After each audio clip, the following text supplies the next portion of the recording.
Welcome to Pub and Porch, Applied Stoicism in Modern Life, hosted by Adam Piercy and Mick Mulroy.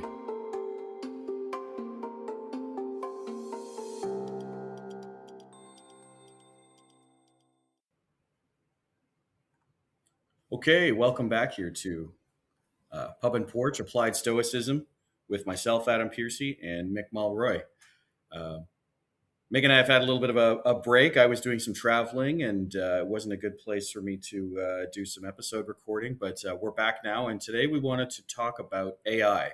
And there's lots of different ways in which we can take this conversation, but Mick actually prompted as one of the topics, so I'm going to let Mick set the stage for us for where he thinks we should start today. So, Mick, what is your current take on AI? How do you think we should look at it?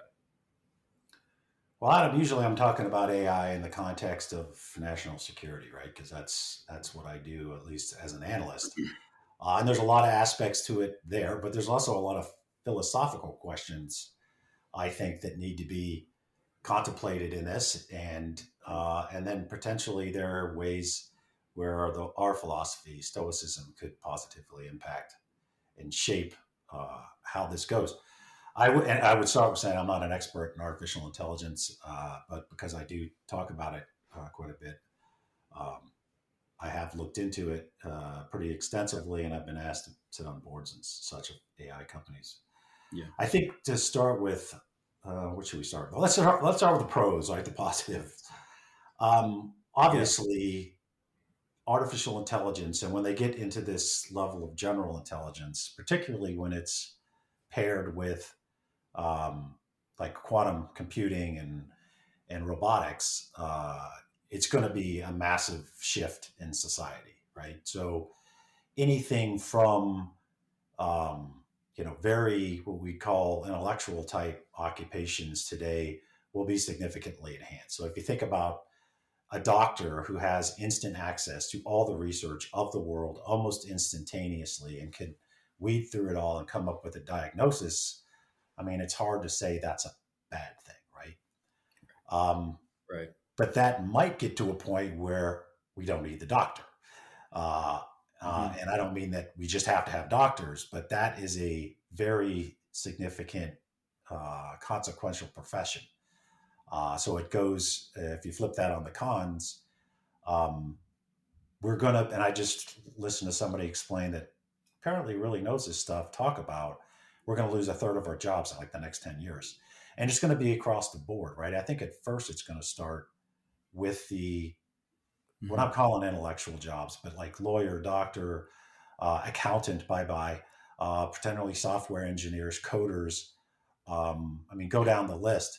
But when robotics catches up with artificial intelligence and you have a robot that can do things like assemble a car or a house or what have you, an air conditioning unit or something like that, or operate a factory in its entirety, then a lot of the basic blue collar jobs, if that's still the right term, are also going to go. So the positive is we're going to get enhanced. You hear people like Elon Musk talking about it, into famine and starvation. I hope that's the case. That would be obviously a very big positive. Yeah. I mean, because these robotic intelligent robots can work all day, work all night, work in the freezing, work when it's hot. So if we can end poverty, if you will, and we can enhance, things like medicine and research, that's a positive. Yeah. But the flip side, and I'd like to throw it over to you because obviously it's an issue for everybody, is what's the purpose of existence, right? Yes, that people are going to have. That's a philosophical question. What is the purpose of your life if everything's done for you? I mean, everything from growing the food, to harvesting the food, to cooking the food, to serving it to you, to removing it, to cleaning the dishes. I just doing the food cycle there, but you get my point. Yeah. What impact is that going to have on the psyche of humans who have potentially very little purpose if they can't find it? Absolutely. Yeah. So, working in the field that I work in, right? I mean, working with the space program and working with robotics, and I've been working in robotics for a over 10 years. I don't remember the actual number now, but working in that for a long time, right? AI comes up a lot, right? Because, you know, there's two sides of it, I think, right? The first side of it is that AI allows you to really stick to hard data. And in some ways, it takes out gut feeling or intuition, right? Hmm. And so when you look back at major disasters that have happened sometimes, right, you sort of go, well, how did they overlook that? So, for example, or not disasters, but like engineering problems. But so there was a bridge in, I think it's Tacoma, Washington, right? And what they didn't realize during the bridge design, this was back in the 30s, I think, was that there was a resonance problem, and the bridge ended up shaking itself Right. apart. Right. And I don't think any people died. I think there was a dog who was so scared he didn't leave the car he was in. And that, unfortunately happened. And that's terrible. But, no one died. But at the same time, they overlooked something. And then when I look at AI and I think about things like the Challenger disaster, which was a circumstance where literal evidence was present and everyone said, oh, it's fine. Right. And a gut feeling from people, they decided to proceed on a launch day where the parameters of the environment they were in, the temperature, the humidity, all of those things, made it so that it really wasn't okay. And then, of course, we know what happened there. And so I think, is great in a way that you've described it, where it allows you to, look at all of these objective pieces and pull real data together. And it gets rid of this subjective, or in my world, we might call it qualitative analysis, meaning analysis based off of, touch and feel, and more based on evidence. But on the flip side, I also think that can be a very bad thing, because there are priority decisions that need to be made in things like, well, you were in the military, so priority decisions in a battlefield, priority decisions in an ER or an OR, right? Those are things where I think we have to leave that up to the key thought leaders in those rooms or in those areas, because if you go strictly on evidence, I feel like you can lose the humanity, right? There's a big thing going on in the world right now in Canada, we call it MAID, medical assistance in death. There's a huge thing going on in the UK right now about that. And, people are worried that like the data will say, well, this person is not worth saving, so they should do MAID, as opposed to what I think really should happen is like, if this is a good candidate for MAID, and then that person should make that decision for themselves. Right. And I think that's it. So there's an interesting debate going on right now in terms of like the engineering world or the technical world. Now, justice is one that I believe has a piece of subjectivity to it. You were mentioning lawyers in your list of like things that could go bye-bye, right? And I think that's the an research interesting. aspect, not the Yeah, litigation. I mean, yeah, unless you want a sure. robot out there. No, Out there. well, exactly. No, but I think that's a good point to bring up, right? So the justice one is the one where I think this is what I usually, the term you hear is something called assistive AI, where you sort Right. of go, okay, Mr. Robot, like give me the facts. Let's break it down. Is there precedence from other jurisprudence in the past, right? Is there something like that? And when that happens, I think that works really well. But there's always that fear, and I wouldn't say I'm fearful of it, but I would say there's always that fear that lingers, that it's going to be like, you walk up to your trial and it's like, hello, Joe Blow, welcome to your trial today, right? Your evidence says that you are, 74% guilty, and therefore by, Yeah. Right. Yeah. and I think, this is one of those things, right? Where, especially, there's a book that came out recently called Why Honor Matters. And it talked about how justice is not just like, guilty, not guilty. There's a whole human aspect of that. And if we take that away, I think that's bad. But I think that's the Yeah. two sides from the technical perspective. I think, it's great to have the assistive AI, but I don't want to get rid of it completely. Sometimes AI does something that a human can't do. Like, and it's not even AI, it's what we would call machine learning. It's where the machine figures out what to do next based on a set of parameters. And so that's like, Hmm. if you have a car with a front sensor and it notices something in front of you faster than you do, it might initiate the brakes, right? Before Right. you do. And I think that's great. But at the same time, that's a very finite, very minute way to look at it. And for me, that's it. But so that's the first part of it. The second part of it I think we should talk about is the life part of it. Because a big part of AI right now is AI art. And I have a lot of friends who are big fans of AI art. I don't fault them for that, but I struggle with AI art because I believe that, the work of humans is to live, and living, one of the ways in which we show our experience, our lived experience, is things like art. And I don't just mean paintings, I mean all types of art, right? The human experience is represented from one human to the next through art, like pictures, paintings, sculpture, knitting, writing, music, dance, all of these things. And there's an interesting discussion happening right now with AI where they're showing these amazing AI pieces of art, or people say they're amazing. And I sit there going, I don't know that I agree with that, right? Like, because first off, there's something about the way that it's made right now where it's doing something called scraping, where it scrapes the internet for other pictures. Like, so you put in and you say, I want a snowscape with a lynx and a moon and maybe a caribou in the background. The way AI does that a lot of the time is it scrapes the internet for everything like that and then kind of merges it together. And that's why you sometimes get things where you'll see a person from an AI artwork and they have like 7 figures on their hand because it doesn't know the difference, right?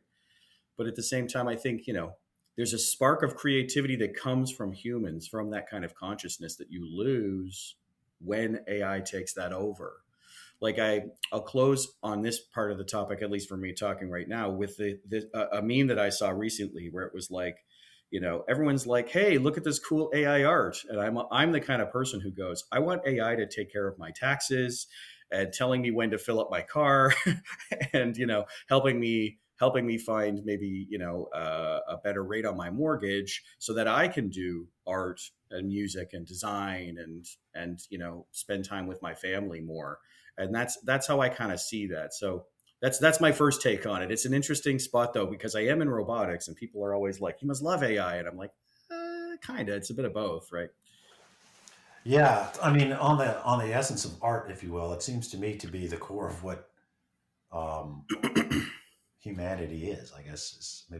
maybe that's an overstatement. As somebody who doesn't consider himself very artsy, unless you consider storytelling to be an art. Yeah. I do think I have a little bit of the gift of gab, but I at think least when so. it comes to storytelling. But Yeah. I mean, like, I'm impressed about a piece, a painting, a musical piece, um, a sculpture. Go down the list because it was created by a person, and it kind of is a amalgamation of their imagination. Yeah. Right? So if it's artificially generated, it just for me, it holds much less of a meaning.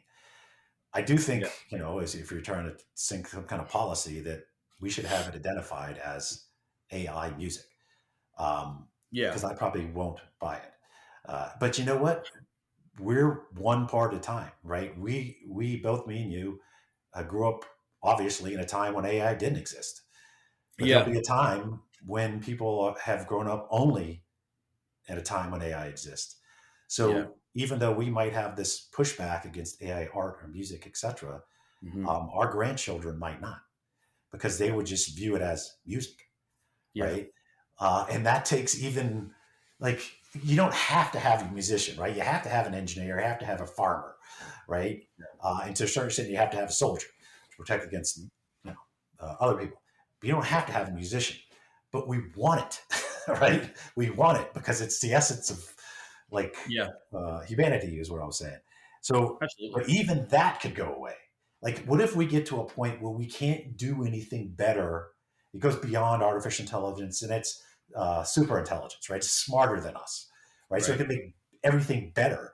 And then it's like you can't even compete. It'd be, Yeah. it would just be like a participation trophy for trying to write a music piece when it's so much more advanced. It's like, Mozart times 10 or something, right? You get my point. I do, This but this this could be something that we embrace, but quickly gets unembraced in a yeah. generation who does not know pre AI, Yeah. unfortunately. Absolutely. And I think, we have to, you use the term better there. I think we have to ask ourselves as a society and even as Stoics, what the term better means to us. And what I mean is like, if we say better, you get to the point of best, right? And that's where it's like, if AI were to take over music, for example, every time AI plays that piece, it will be the same. You could say, AI, play that piece more sadly, and it can do that, but it will always be the same. I believe it removes a huge, Now, yeah, but I what believe, about general intelligence and then super sure, intelligence? I'll give you that. Yeah. But my whole thing is, I believe that you are removing something from the human experience that we all should be experiencing. I think as Stoics, not being Yeah. robots and experiencing all of Yeah. these emotions is part of the deal, right? I think we have to make a choice that we must embrace the human experience here. Like when Stravinsky plays a piece, or when Yo-Yo Ma plays a piece, right? Hmm. Even though, like, let's say he's playing Air in G, right? Bach, that's Yo-Yo Ma, and he's playing it on the Hmm. cello. Yeah, so okay, every time he plays it, it's going to be a little bit different. And some people might think that's a bad thing, but I'm like, there are times where that piece will benefit or not benefit, I would say, because he's tired that day, he's sad that Yeah. day, he's more happy Yep. that day, and I think that's part of the experience. Like Agreed. that's the thing. When you see Yo-Yo Ma play on that day, on that month, on that year, it's a very specific thing. And I think we see this now. So I'll give you an example. I'm a big fan of the orchestral suite called "The Planets" from Holst, and it's a piece that you hear in, like, the right stuff and stuff like that. It has Hmm. each bit of it is a different planet, different Roman god. And what's interesting to me is, um, the first ever record I had of it was a record from the BBC in the '60s, and then I got a new record that was done with the LA Philharmonic, that was all analog, and that was later. And what I find interesting is I can listen to each record, and they are both different. There's Hmm. different pacing. There's different emotional, like, beats that they try to hit differently, and I think that just shows that. And I actually think that variation is one of the reasons why it's better to make this choice to go with the full human experience, because each time it will be different. I mean, it goes with what people say about no man steps in the same river twice. I want to step in different rivers. I want to Hmm. have that experience every different day, right? Because it gives me the greater flavor of life, I guess is what I would say. Yeah. Um, the question is, are we going to maintain that? I guess you could do that deliberately, and that needs to happen now, Yeah. right? Because once stuff start happening, and then to go back and change something that people have gotten used to, and they then consider it's Hmm. a right they have, then it's over. And then that's the art side, which is the very human essence of human Yeah. side. But then there's the other thing that you at least brought up originally, which is AI's agency over us in all things. Hmm. And there's two things I'd bring up on that. Um, the lethality part. So if you go back to, and if you haven't read it in a long time, Isaac Asimov's book, I, Robot, right? Yeah. The core principle being do no harm to humans, right? Like it's embedded in him. Even Yeah. at the time he wrote the book, he could foresee this being an issue. Um, we're rapidly heading to two things happening that could make that principle uh, not effective. And what I mean by that, and if you're not tracking everything about the war in Ukraine, I can tell you that the modern battle space is going through complete evolutions in technology, where drones are killing people left and right in a very low cost way, in a very brutal, non-stop, ever penetrating way. And we're going to see the modern battlefield really quick being aerial, ground, and maritime based autonomous systems that never sleep, are impervious to hot or cold, have zero conscious of killing. They kill whoever they're instructed to kill.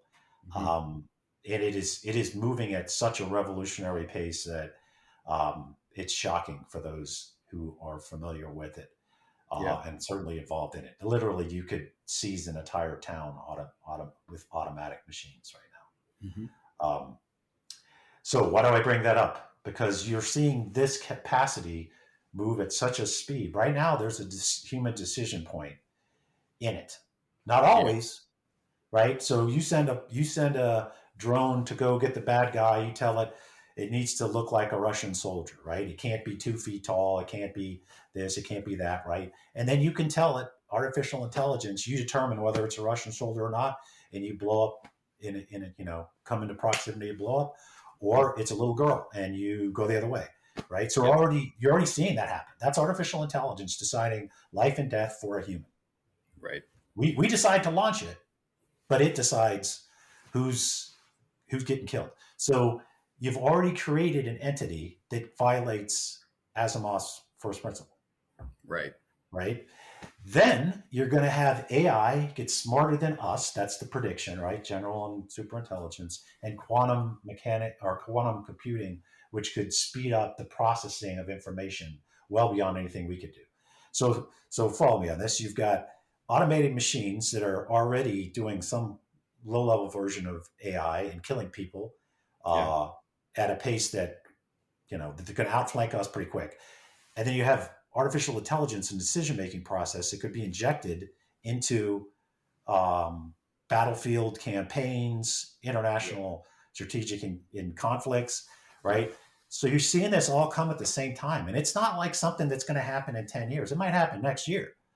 Right. So I think I'm bringing this up because I think we need to look at how we are going to deal with this, Yeah. how we're going to create artificial intelligence systems. And this is where I think I go past my knowledge base. So I'd love for any of our audience to correct me on this. But would there be a way to create an artificial intelligence system that one could choose to use that's based on specific reasoning, virtues? Um, Obviously, you can see where I'm going. Yeah. Basically, for people like us, it would be based on the whole principles of Stoicism. So I Right. am engaging with an artificial intelligence that Yeah. shares what I think it should be when it comes to virtues and ethics and Yeah. equality and all the things that Stoicism from its inception. Is there a way to put that in algorithms? And then, of course, is there a way to legislate so we never take the human process all the way out? Right. Anyways, love to hear your thoughts. I got No, more on that. yeah, no, The I Russians think, are going to go straight to automated. oh yeah, and I But, think it's a very good point to make, right? Like what we're treading into now is what in my conversations I usually call robot ethics, right? In the sense of not because it's always about robots, but because it's an ethics that you have to figure out about not only how we use these things, but also how they operate on their own, right? So, in the same way, right, I look at this kind of as a circumstance of being a parent, you know. And as a Star Trek nerd, right, a lot of people know that mhm, in Star Trek there was Data, and he was in it. He was an android, and he had to learn his ethics. He actually there's a number mhm, of times where stuff happens, and they're like, "Oh, this is my ethical subroutine number 127," right? And it's like, don't mhm. do this because of that. But I think we do have a. I would always say we have a responsibility to sort this out. But we are in a circumstance right now where, just like with nuclear weapons, for example, we are probably far outpacing our ethics at this point. The technology, like if we said today, in 2 years, you're going to be able to send a bunch of automated systems into a village and take it over, right? Someone Mhm. today might go, okay, that means we got 2 years to figure out the operational plan, the ethics that around this, the if we have to give them moral guidelines, things like that. But the problem is, as you've already said, is that it's already here, and we're still having this conversation. So I am someone who believes in robot ethics. I believe that needs to exist in the same way that we have our own ethical guidelines. We have laws. We have charters like the UN Charter of Human Rights and Freedoms, the Geneva Convention, for example. These are all ethical guidelines that we must be using. And when we don't use them, we lose our humanity. And so, what I would say in response to what you're saying is like, I agree with you that we need that, and I think it's been far too long without us doing that. Unfortunately, people think it's not coming, or I think they think this is all science fiction. And this is Right. where I both love and hate being a nerd because everybody always asks me when I don't really want to talk about what I do in any detail. People will ask me what I do. Like yesterday, I was at a party and someone said, "Well, what do you do?" And I didn't really want to talk about it because I just wasn't in a talking mood. And I said, "Oh, I work in engineering." And they went, "Oh, what kind of engineering?" And I said, "I work with robotics." And then, the conversation goes on a little bit. And like the third question they ask me is, so how close are we to the Terminator? And I'm always like, why does it have to Yeah, go there? Why does it always I have think to that's go what there? people are worried about. That's what I know. I think people are worried about it. Ah, Then the thing is like, if they are worried about it, then we have to smarten up and actually do the work here, right? We have to make a choice. Again, I always talk about choice, but like, I do believe this is a choice we have to make and take responsibility. It's easy, like, because what could happen is you could have an AI military device go off and massacre some town or something like that. And then someone could say, well, I just programmed it that way. Well, guess what? Like, there should be a responsibility that's assigned to doing that to ensure that we don't have bad things happen, right? But I don't know. It's a tough spot right now because AI is being adapted in such a way that like there's a principle on the rate at which technology advances, right? Like in the 60s 1 megabyte of memory was this big, right? And then in the 80s it was this big, and then in the mhm. 90s it was this big, and then by Yep. 2000 it was this big, right? And Yeah. it's an exponential growth, so you're seeing this huge spike in technological advancement. And that's at the point where I think our moral and ethical decisions around this are lagging because it's accelerated, because the development of the technology is accelerating, and therefore we have to figure this out now. Unfortunately, and I am a socialist in my own way, right? Unfortunately, capitalism is a thing where you got to make money off of it. So AI is an easy way to make money. You can drop your workforce down and have never sleeping robots do all your work for you. So they're trying to develop this faster and faster. And unfortunately, the human condition part of it is really lagging. So I agree with you. We have to sort that out. So I would like to see a set of robot ethics that internationally we agree with, and it should be something like the Geneva Convention in a way, because you can't, the thing is you can't always enforce it with everybody. And I agree with that, because this is how humans, like, there's always going to be someone who programs a robot and ignores the ethics, but we must take some kind of stand if we are going to sit here as Westerners and say we are the greatest nations in the world, or we are the best nations in the world because of our democracies or because of our justice within our countries. We must choose to take a stand on these topics as well. Because the other thing is, at some point, AI, we could reach what they call the singularity, where AI becomes consciousness, artificial consciousness, at which point, does that have rights? Does that have, I don't know, Good right? question. And we have to ask ourselves what we're going to do then. And there are a lot of smart minds who are ready, I think, to have this conversation. But And we're what do still, you define as conscious, right? So like we assume it has to be like organically based in the sense that that's us. yeah, But what if the evolution of man is really this, whatever we're yes, going to call it, right? What if yeah, we are creating our own um, next evolution, yeah, right? Where it's a superior human and it isn't even organically based in like the biological sense. And exactly, because I mean, we're just assuming that consciousness has to come from, a brain like ours, so to speak. yeah, Um, but why is that necessarily the case? I mean, I've had friends talk to me about this. Have you heard of the secession movement, where people are yeah, actually pushing to have AI essentially take over? Make the critical decisions. Seriously, right, yeah. um, I mean, I don't want that to happen, but you can No, I see know why why. it would be a philosophical debate, right? Yeah, Especially people that are creating this. They might view it as they're creating their own offspring, yeah, right? In the sense they're what they're creating. That's what a lot of the movies highlight. The person who actually creates the super intelligent robot looks at it like their child, yeah, right? And you yeah. can see why they would. Right. But we don't want to be dominated by, um, super intelligent robots. But some No, but people it, might, right. which is creepy. But this is it'll be a real decision.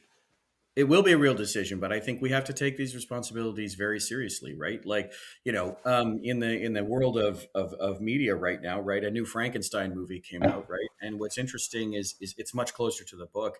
And Mary Shelley's, one of the things she was really trying to say with the book, right, was you must take responsibility for what you create, right? You must take that responsibility. And for me, that's a hugely important part of this discussion, right? Good point. As Yeah.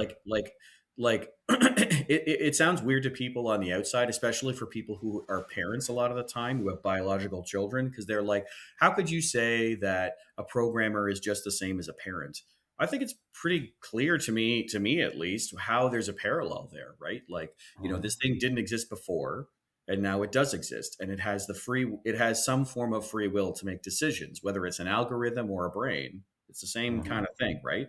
And we must take that responsibility and do that. But, I think the challenge with a lot of this stuff right now is it's just easy to use it.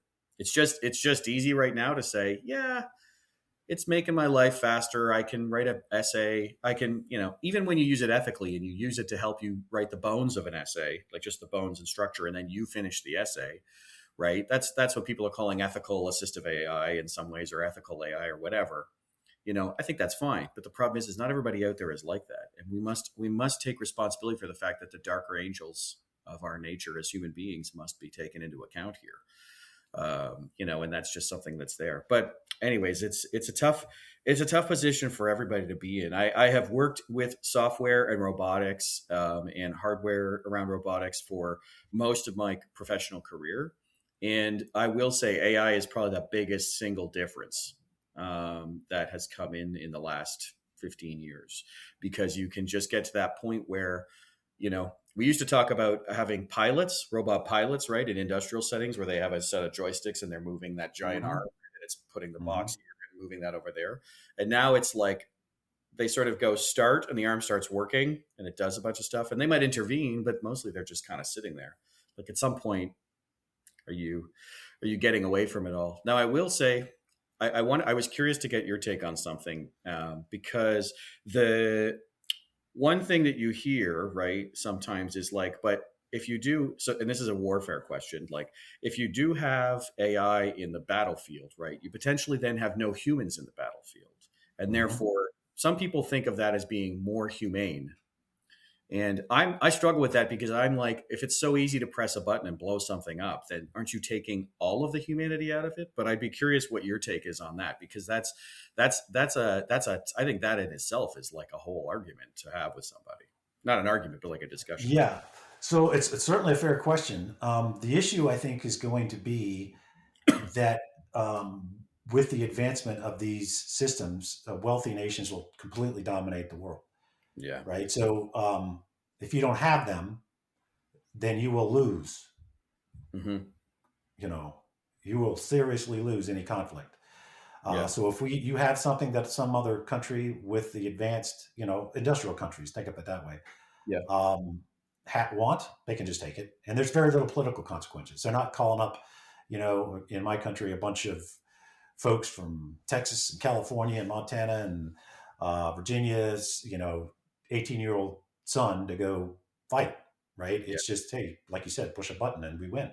But on the other side, there's a lot of people that will either fight and lose dramatically or just concede, right? Hmm. And then the wars between uh, countries of parity, right, that both have it, you won't really win until you start killing the other side's citizens, Yeah. right? You're not going to just, unless the other side just quits, Yeah. right? So, yes, it could be a factor, but it could also be a factor that they will bypass, like the entirety of, say, your army and Joe's army. They might say, you know what? The faster to end this war is just to skip fighting their robots and just start killing their citizens. Like, there's Hmm. no requirement to put robot on robot, is what I'm saying. Like, Right. so if you're decided, like, I'm going to go straight for the most casualty producing of human beings Yeah. scenario possible to end this conflict. I don't care about fighting and killing robots. You see what I Yeah. mean? And their Yeah. robots might think the same thing. So it's also going to be, it's not going to be like a Napoleonic battlefield where everybody shows up and they're, it's very neatly cut off. It's going to be everywhere, Yeah. right? Um, and it's going But to go after your presence overseas and diplomatic posts and in trying to insert clandestinely stuff yeah. into the United States. We already saw it in Russia, right? That's just the beginning of an entirely big shift in how we do modern day warfare, and it's coming at the same time with all these AI advancement, and that's the reason for its advancement. Yeah, and for me, I think, when I look back at history, war is terrible. I think it might have been Einstein that war is a cloak that's put over murder or something like that. I can't remember what that is, and I believe that. But at the same time, in history, like, when you think about in World War II, for example, right, or World War I, we hear these circumstances where the humanity returns to these battlefields where at Christmas time, the Germans and allies are meeting in no man's land, or Hmm. in World War II, pilots have Yep. you have pilots having a really good dogfight and the German shoots the British person down, or vice versa. But they have an opportunity to shoot them and actually kill the pilot, but they don't. They give them a wing waggle and they fly off. And there's a sign of respect. And I do feel like that's humanity. And this is where I think, coming back to robot ethics, when you remove the humanity there, I think we remove ourselves. We remove a huge piece of ourselves, and it's a tough one.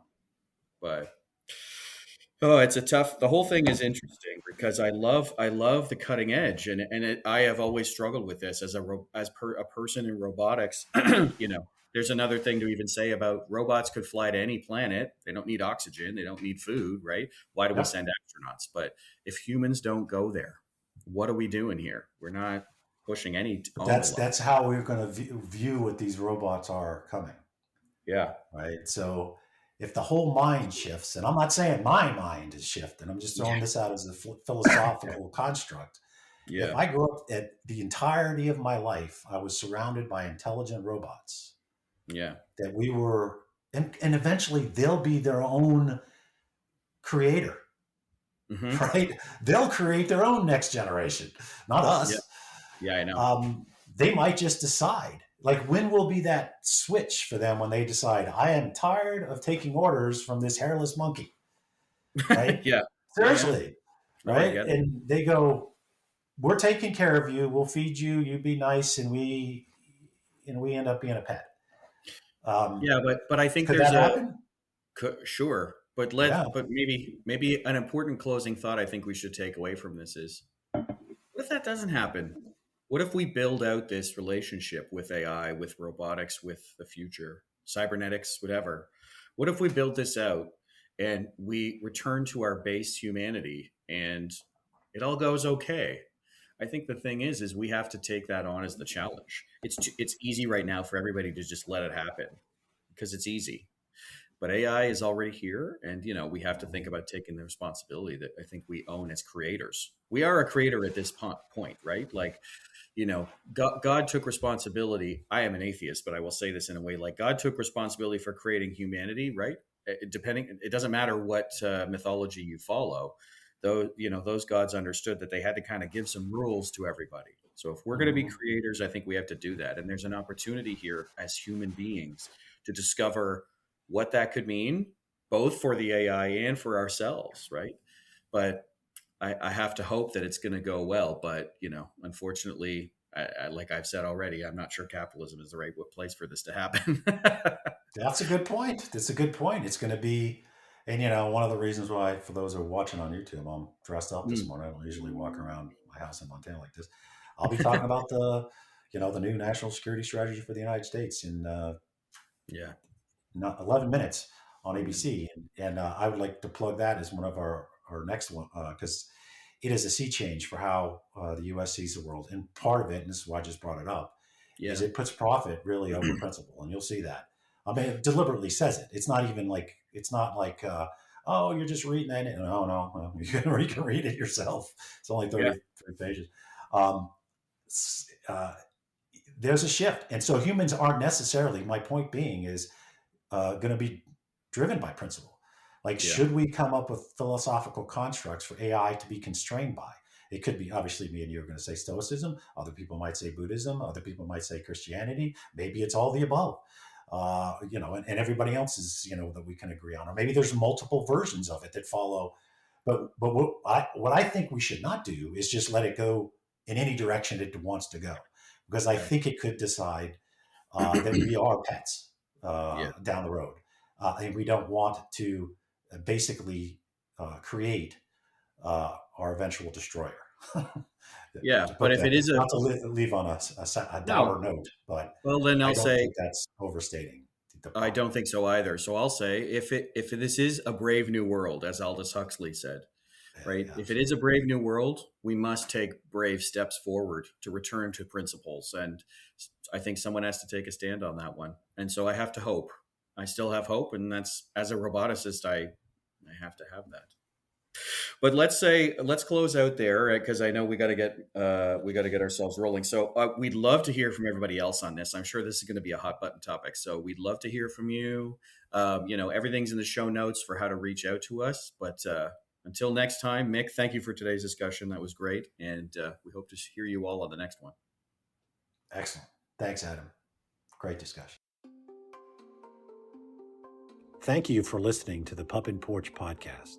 If you'd like to find out more about the podcast or its host, head over to pupandporch.com, and you can listen to all our episodes on Spotify, Apple, or whichever platform you prefer. And if you'd like to help out with the podcast, you can find us on Patreon. Drop us an email if you have a comment on any past episode, you have a suggestion for future episodes, or you have an essay on an important topic for Stoicism. Send it to us, and then we can be reached at info@pupandporch.com. Today's music was provided by bensound.com. Until next time, Pup and Porch out.